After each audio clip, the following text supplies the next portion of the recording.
Memanjatkan puji dan syukur kehadirat Allah Subhanahu wa Ta'ala, karena atas rahmat, berkah dan hidayah Allah kita semuanya ditakdirkan di tempat ini. Namun alhamdulillah panjenengan semua diberi dalam kondisi sehat walafiat. Betul? Semoga kesehatan panjenengan semua senantiasa oleh Allah diberi dengan kesehatan yang abadan atau kekal dan abadi. Amin. Salawat dan salam semoga tetap tercurah kepada Rasul teladan kita, yaitu Nabi Muhammad sallallahu alaihi wasallam. Dengan iringan doa, mudah-mudahan kita semua yang ada di sini senantiasa bisa meniru, menteladani apa yang dibawa oleh Rasulullah. Bagi yang beragama selain Islam, semoga Tuhan senantiasa memberkati dan bersama kita. Amin. Saudara-saudaraku, momen yang paling tepat pada saat ini adalah momen kita wajib memperbanyak syukur. Mengapa, saudaraku? 350 tahun kita bangsa Indonesia waktu itu tidak bisa keluar dari belenggu kolonial, tidak bisa keluar dari belenggu para penjajah. Kita bisa bayangkan 3,5 abad. Logikanya secara akal, apa yang menyebabkan Indonesia yang dari Sabang sampai Merauke, yang dikenal dengan kejayaan waktu itu Kerajaan Kertanegara, Brawijaya, Majapahit, kok sampai lama itu tidak bisa keluar dari penjajahan?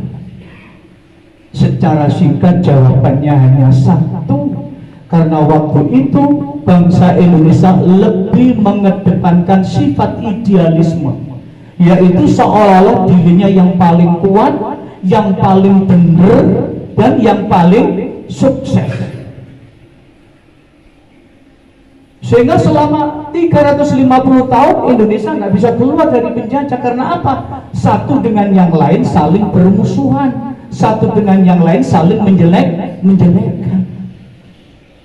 Secara singkat, akhirnya para pemimpin dari Sabang sampai Merauke itu sadar, oh, kalau terus-terusan Indonesia seperti ini, maka kelak aku dan anak cucuku akan menjadi apa? Oleh karena itu lahirlah yang disebut dengan Proklamasi Kemerdekaan Republik Indonesia. Itu digagas bukan dari perorangan, tapi karena kelompok-kelompok dari mereka itu merasa sadar, ya, merasa sadar bahwa kalau tidak ada persatuan dan kesatuan, maka Indonesia selamanya akan tetap dikuasai oleh penjajah. Akhirnya lahirlah Negara Kesatuan Republik Indonesia. Yang perlu panjenengan pahami, saudara-saudaraku, Indonesia dulu itu merdeka bukan hanya dari orang Islam saja, ya. Orang Indonesia itu merdeka dulu bukan dari Kristen, Buddha, tidak, tapi seluruh komponen, ya Islam, ya Kristen, ya Buddha, ya Katolik, dan lain sebagainya, semuanya terlibat tanpa melihat ras, tanpa melihat suku, tanpa memandang agama, nggak ada bedanya. Semuanya ditinggalkan. Nggak menganggap akulah yang paling bagus, tidak, akulah yang paling benar, tidak. Ya tinggalkan keyakinan-keyakinan itu. Yang ada bagaimana Indonesia bisa merdeka. Kita bisa bayangkan, saudara-saudaraku, ya, dulu Indonesia itu ada tulisan Gemah Ripah Loh Jinawi. Bahkan Gus Plus pernah menyanyikan, hanya kail dan jala bisa menghidupimu. Kenapa? Indonesia itu potensi negara agraris. Oleh karena itu, kalau kita melihat sejarah kemerdekaan Indonesia itu berangkat dari adanya persatuan dan kesatuan, Maka saat ini kalau ada orang-orang atau segelintir kelompok manusia yang ingin membuat jamaah, yang ingin membuat persatuan, yang ingin membuat kelompok-kelompok, justru ingin menghancurkan negara Indonesia, itu justru kelak akan menjadikan anak cucu kita menjadi menderita.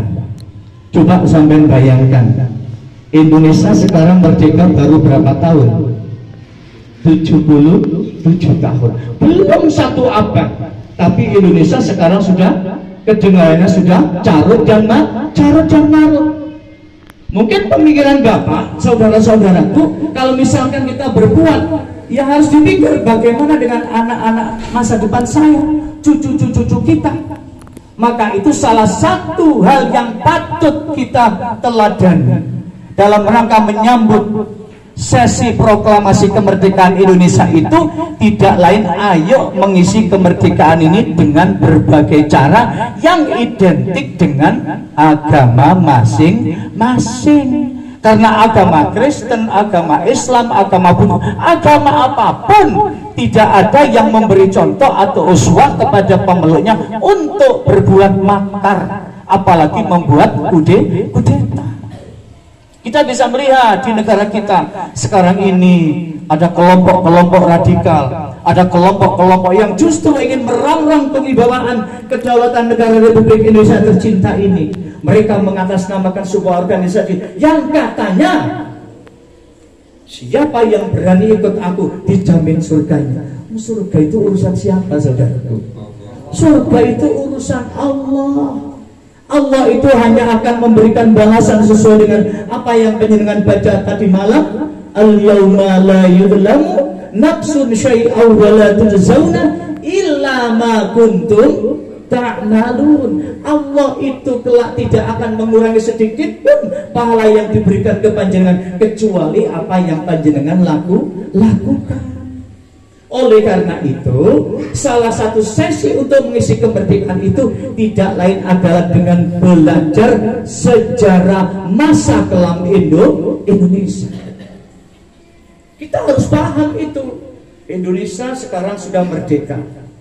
Kalau kita mengingat 350 tahun yang lalu, sampean sekarang pakai baju bagus, ya, sampean bisa ganteng, anak-anak sampean bisa cantik, istri tidak ada yang mengganggu. Tapi coba lihat pada zaman dulu, ya, pada zaman Jepang itu kalau ada orang wanita punya anak cantik, nggak mungkin anaknya cantik itu akan dibacai cantik.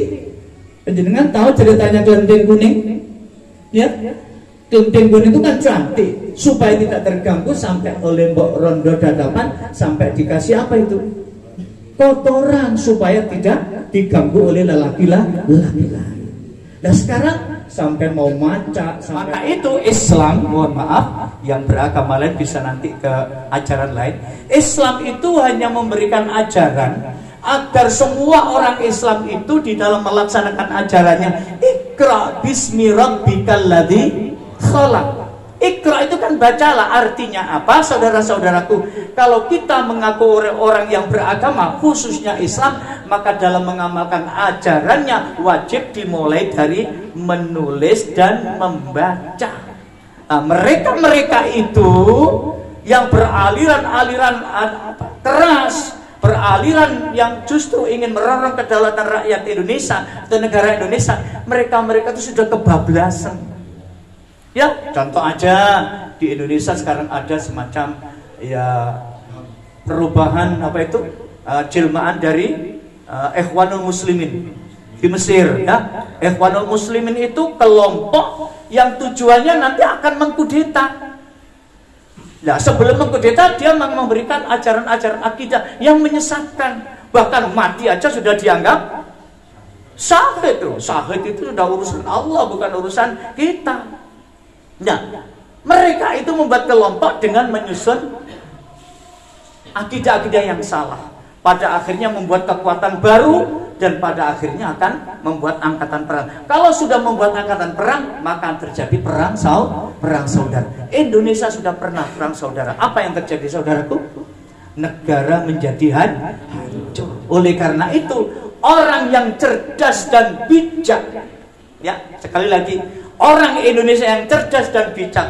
Ayo kita belajar dari sejarah. Indonesia itu pernah hancur karena tidak bersatu.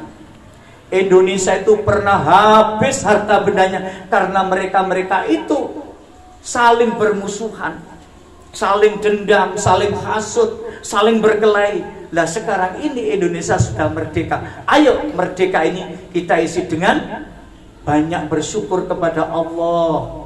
Persoalan panjenengan sekarang misalkan oleh Allah ditempatkan di tempat ini, itu menjadi urusan Allah. Sampai nggak usah putus asa. Karena apa? Karena semua yang terjadi sudah menjadi kehendak Allah. Yang ada saya titip, yaitu pesan Allah, innallaha la yughayyiru ma biqaumin hatta yughayyiru ma bi anfusihim. Sesungguhnya Allah tidak bakal merubah nasib satu kaum atau manusia sebelum manusia itu merubah nasibnya sendiri. Jadi kalau panjenengan sedulur-dulur kabeh sing saiki karo Gusti Allah takdir ning kene, ojo merasa putus asa, ambil hikmah. Ya tak? Kalau mungkin sampean di luar sana nggak sempat berhadapan dengan Allah, nggak sempat beribadah kepada Allah. Lah sekarang banyak nggak panjenengan di sini apa itu mendekatkan diri kepada Allah atau Tuhan panjenengan? Lebih banyak kan? Karena apa? Jaminan ketenangan itu kata Allah, ala bizikrillahi tatmainnul qulub.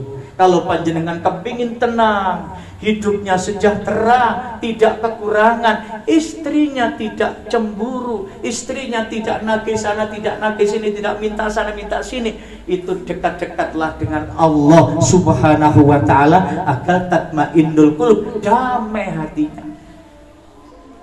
Walaupun panjenengan di sini tetap ittaqullah haitsuma kunta, tetap ingat kepada Allah kapanpun dan dimanapun. Insya Allah Allah akan memberikan rezeki min haitsu la yahtasib, rezeki yang datangnya tidak disangka-sangka. Jadi saya hanya pesan kepada panjenengan, mudah-mudahan kondisi yang saat ini panjenengan terima, yang panjenengan alami, tetap kita terima dalam kondisi bersyukur. Yang kedua, jangan pernah lupa, ayo terus ala bizikrillah, zikron kasirah, ingat-ingatlah kepada Allah, karena hanya dengan mengingat kepada Allah, insya Allah hati kita menjadi tenang. Kelak kalau sudah Allah menentukan innama amruhu idza arada syai'an ayyaqula lahu kun fayakun, sudah akhirnya sampai dibebaskan, kemudian mendapatkan kemerdekaan, ayo kita kembali ke keluarga, ke masyarakat dengan jalan yang damai, kemudian merubah. Karena apa? Hatta yughayyiru ma bi anfusihim. Perilaku panjenengan, tindakan panjenengan hanya akan bisa berubah dengan baik. Itu bukan dari orang lain, melainkan dari panjenengan sendiri. Dengan catatan, belajarlah dari sejarah. Jadi kalau sekarang panjenengan menderita, nggak ada orang lain yang perlu kita tuduh. Siapa lagi kalau bukan kita sendiri? Maka itu Allah itu menjanjikan siapapun kalau Allah kehendaki. Walaupun sekarang sampai sekarang di sini menderita misalnya, tapi kalau Allah menghendaki diterima taubatan nasuha panjenengan di tempat ini, Allah akan memberikan sampai rezeki yang nantinya bisa membawa keberkahan kepada keluarga dan masyarakat di sekitar kita.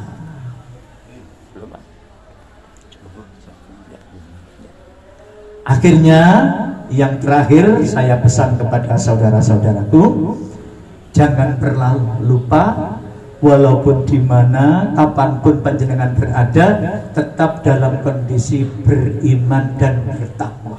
Di sini ada kepercayaan, kepercayaan itu kita realisasikan dalam bentuk melaksanakan perintah Allah dan menjauhi larangan Allah. Insya Allah panjenengan akan dikeluarkan dari segala masalah yang panjenengan saat ini terima. Allahumma amin. Semoga doa-doa saya ini untuk panjenengan semua segera bisa teratasi, dan saya doakan panjenengan semua pada akhirnya menjadi orang yang terampuni. Karena apa?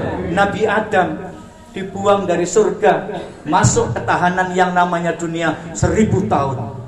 hanya dengan membaca Rabbana dzalamna anfusana fa illam taghfir lana wa tarhamna lanakunanna minal khasirin. Ya Allah, aku telah menganiaya diriku sendiri dan aku termasuk orang yang rugi ya Allah. Kalau Engkau tidak mengampuni dosa-dosaku ya Allah, maka aku akan masuk dalam kelompok yang Kau rugikan dan teraniaya alias hina. Tidak mau kan? Ya, semoga panjenengan menjadi orang yang wa ulaika humul muflihun. Demikian yang bisa saya sampaikan kepada saudara-saudaraku yang saya cintai. Ada kurang lebihnya mohon maaf. Billahi taufiq wal hidayah. Assalamualaikum warahmatullahi wabarakatuh. Sayyidina Muhammadin walhamdulillahi rabbil alamin. Rabbana zalamna anfusana fa illam taghfir lana wa tarhamna lanakunanna minal khasirin. Allahumma ya dayyan wa ya qawiyal ardi wa ya karim antahfadana man anzalna bil haqqi ya rahman ya rahim ya mannan ya hannan ya Allah ya rabbal alamin. Allahumma hdina fi man hadait wa afina fi man afait wa tawallana fi man tawallait wa barik lana fi ma atait wa qina bi rahmatika syarra ma qadait. Rabbana hab lana min azwajina wa dhurriyyatina qurrata a'yun waj'alna lil muttaqina imama. Rabbana atina fid dunya hasanah wa fil akhirati hasanah wa qina adzabannar. Subhana rabbika rabbil izzati amma yasifun wa salamun alal mursalin walhamdulillahi rabbil alamin. Al-Fatihah.